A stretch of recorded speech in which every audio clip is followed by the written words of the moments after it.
Hey everyone, welcome to a Versus video with me, Brad Nelson. And me, Todd Anderson. See, I like that one more than your whole, like... No, I love mine. I know you like yours. I came up with it. Yeah, okay, well, that's...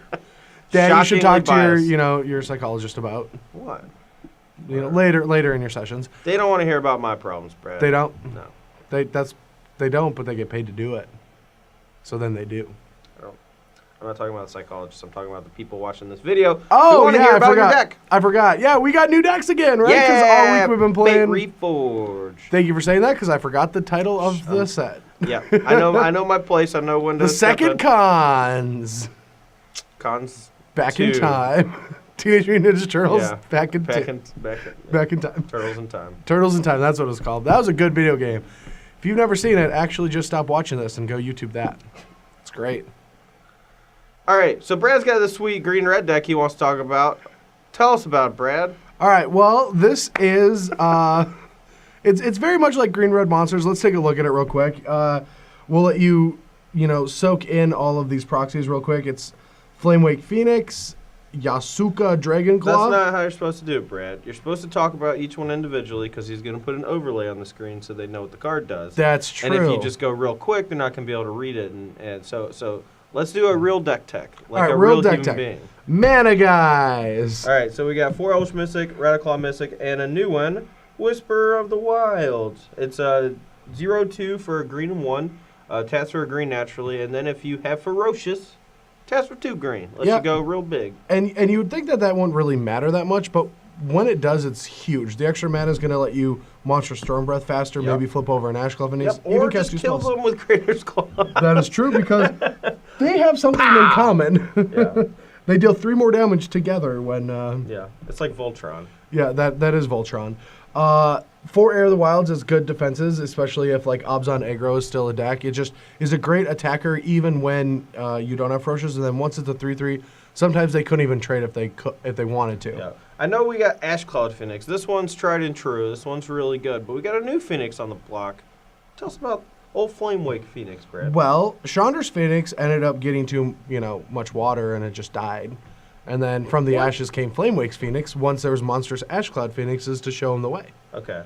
That's how I see it anyway. All right. Well, Flamewake Phoenix is a recurring threat, really, really powerful in a deck like this, where you just have a ton of 4-power creatures to trigger it and keep it coming back. I suspect that a lot of people are going to start playing Last Breath again like they did against Chandra's Phoenix last standard season. But I think Flamewake is going to be insane. Yeah, the great thing about Flamewake is that it's flying and haste, but it has to attack every single turn, so it's kind of dumb. No. Yeah, it's kind of dumb. Oh, it's perfect. No, it is perfect. It never gives you the option to mess up.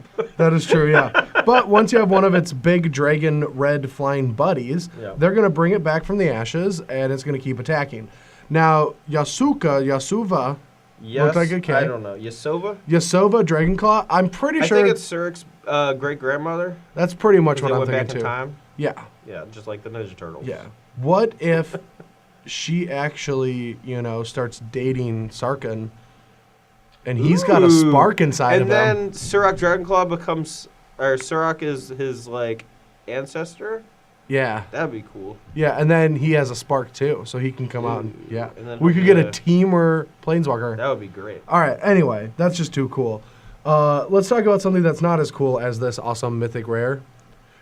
Maybe it's just a rare. Yeah, it's just a regular rare. Yeah, come on, buddy. Shaman of the Great Hunt.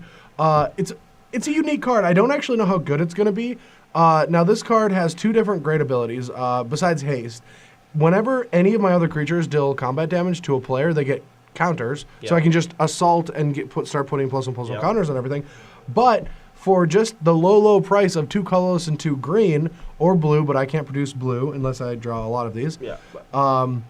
I am able to draw cards equal to all of my creatures that have power 4 or greater. Yep. So with him in play, it's just a better version of what's that old blue card, the Tomb? Oh. Treasure Cove or whatever?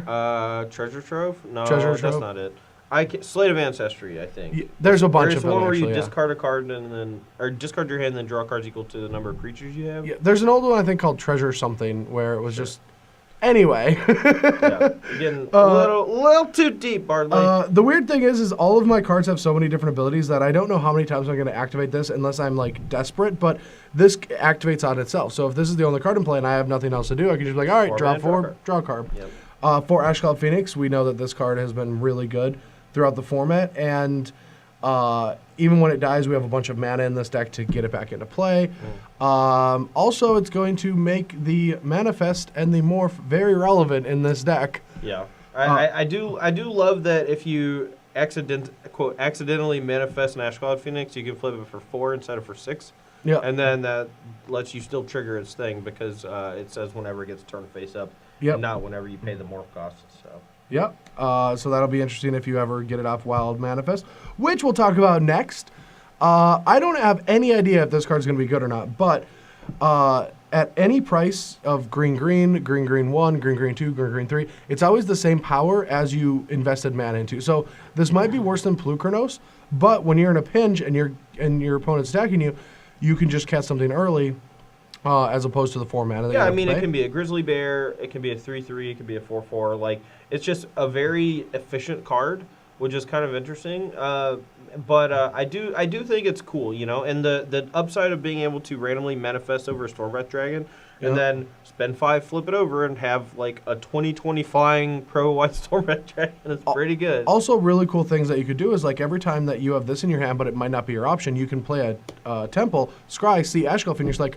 I think I want to manifest that. Yeah, just cast this first, get this manifested under, or you get to play tricks with your opponent and be like, "Oh, I want that, manifest that," and they're like, "Kill it," and you're like, "Ha, here's my dragon." You know, like there's so many cool things that you can do with this. Definitely a level between these two cards. And then the main deck has one Whisper Elemental, which might be one of the most powerful cards against Wrath effects, and we'll see it in this matchup, where at the end of turn, I get to manifest every single turn. And just make a 2/2. That could become a bigger threat later in the game. But at any time, you can sacrifice this, and any creature that is face up that is not a token, when it dies, you get a manifest 1. So all of my real creatures, when they die, I get a bunch of 2/2 armies, and then next turn, I just spend all my mana flipping them all up again.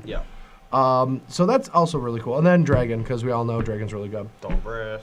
Other than that, it's a very basic deck. The mana base has a bunch of mana confluences to be able to play Elvish Mystic and Flamewake Phoenix because they're kind of a combo. I think that's pretty cool. I mean, Elvish Mystic is usually not great in a deck full of a bunch of double red stuff, but when you lead with mana confluence, it lets you turn 2 Phoenix, which is kind of awesome. But I do really like the way this deck looks. I think this is a great starting point. I will be happy to see whether or not Wild Call is good, and that's exactly what we're going to do. Yep. Let's take a look at the sideboard real quick, and then we'll get to Todd's blue-black control deck. All right, so in our sideboard, we have some old cards we'll go over. Fated Conflagration is great at killing Planeswalkers and bigger threats like Plukernos. Ashandra just helps with card advantage and threat diversity. Xenagos is better than Chandra, but definitely the first Chandra is better than the 4 Xenagos because you never want to really run into a bunch of these. But this card's great against any controlling strategy, and it's probably going to give Todd a really tough time in the matchup. Yeah. 2 more Whisper Elementals against any deck that has Wrath, which Todd has Wrath now. Yeah. Destructive Revelry against Constellations, Whip strategies, a Sarkhan to just help out with threat diversity again, as well as a good removal spell against Courser strategies. And then 4 Wild Slash, which is the new upgraded Shock.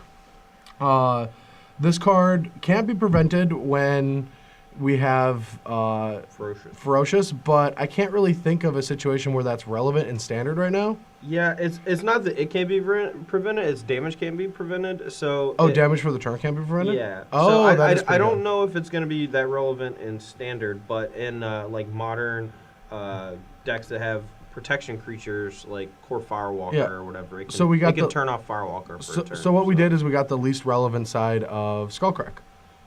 Yeah. That's pretty much what that is, right? Yeah. I mean, there's no real fogs in the format. Well, there's also no Sphinx Revelation, so who cares? That's true. Okay.